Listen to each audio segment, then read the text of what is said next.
નમસ્કાર, આપ જોઈ રહ્યા છો નેશન પ્લસ ન્યૂઝ. હું છું હિરલ આપની સાથે. વડોદરા શહેરના વારસિયા રિંગ રોડ વિસ્તારમાંથી એક અત્યંત હૃદયદ્રાવક સમાચાર સામે આવે છે. અહીં આવેલા વિજયનગર માઈ દેવી પૂજક મંદિર પાસે એક પરિણીતાએ વડના ઝાડ સાથે દોરડું બાંધી ગળે ફાંસો ખાઈ જીવન ટૂંકાવ્યું છે. વારસિયાના નિધિ ફ્લેટ પાછળ રહેતા ધનસાબેન હસમુખભાઈ ચુનારા નામના પરિણીતાએ આજે અકળ કારણોસર મંદિર પાસે આવેલા વડના ઝાડ પર આપઘાત કરી લીધો હતો.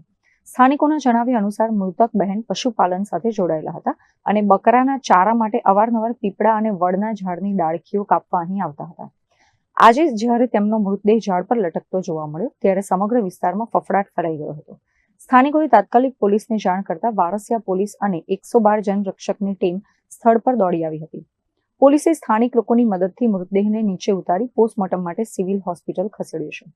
વર્ષોથી પશુપાલન કરી ગુજરાન ચલાવતા પરિવારની આ બહેને કયા માનસિક તણાવ કે મજબૂરીમાં આવીને આવું આત્યંતિક પગલું ભર્યું તે દિશામાં પોલીસ અત્યારે પરિવારજનોની પૂછપરછ કરી રહી છે.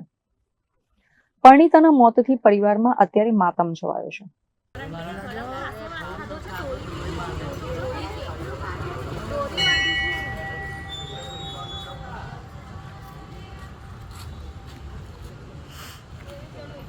એને ઢોકળી કરી એટલું તો મેં જોયું થઈ રહી. હા,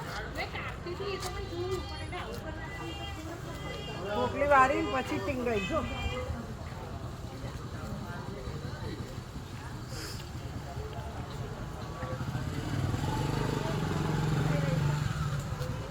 આજરોજ વિજયનગર હરણી રોડ પર આવેલ માઈ માતા મંદિર પાસે વડના ઝાડ પર એક અજાણ્યા બેન જેઓ વિજયનગરના જ રહેવાસી છે, ચામુંડા મહાકાળી માતાના મંદિર પાસે રહે છે, તેઓએ આજે અગમ્ય કારણોસર ગળે ફાંસો ખાઈ અને જીવન ટૂંકાવ્યું છે.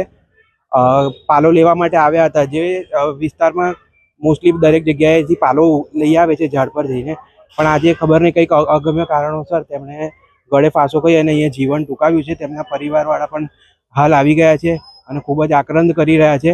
સોસાયટીમાં પણ એક દ્રાવક દ્રશ્યો ઊભા થયા છે કે જે વ્યક્તિ દરરોજે આપણા આંખોની આમને સામનેથી જતા હોય છે અને એ જ વ્યક્તિ આજે અચાનક કોઈ કારણોસર ફાંસો ખાધો છે. તો હાલ ભગવાન એમની આત્માને શાંતિ આપે એવી ઈશ્વરને પ્રાર્થના.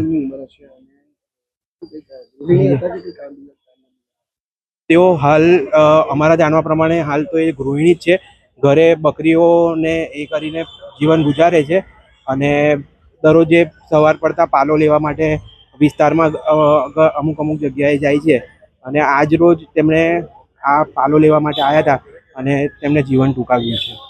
Bureau report, Nation Plus News, Vadodara. સમાચારોનો સતત અપડેટ મેળવવા માટે અમારી નેશન પ્લસ ન્યૂઝની યુટ્યુબ ચેનલને સબસ્ક્રાઇબ કરો, બેલ આઇકન દબાવો અને જોડાયેલા રહો ફેસબુક, ઇન્સ્ટાગ્રામ અને ટ્વિટર પર.